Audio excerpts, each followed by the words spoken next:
আধুনিক বিজ্ঞান বিশ্ব শতাব্দীতে আবিষ্কার করেছে যে মহাবিশ্ব একটি বিশাল বিস্ফোরণ বা বিগ ব্যাং থেকে সৃষ্টি হয়েছে। কিন্তু জানেন কি, এই তথ্য কোরআনে 1400 বছর আগেই বর্ণনা করা হয়েছিল।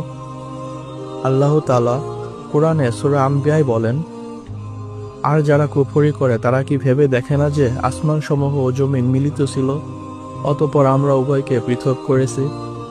বিজ্ঞান বলে শুরুতে সমস্ত পদার্থ ও শক্তি একটি অতি ক্ষুদ্র বিন্দুতে ঘনীভূত ছিল। সূরা আম্বিয়ার এই আয়াত ঠিক সেই সত্যই তুলে ধরে। মিলিত ছিল অর্থাৎ একত্রিত অবস্থা, তারপর পৃথক করেছি অর্থাৎ বিস্ফোরণের মাধ্যমে সম্প্রসারণ। এবং এই সম্প্রসারণের ধারণাটি আরও স্পষ্ট কোরআনে। মহান আল্লাহ তাআলা সূরা আয-যারিয়াতে বলে, আর আমরা আকাশকে নির্মাণ করেছি আমাদের ক্ষমতা বলে, এবং নিশ্চয়ই আমরা সেটা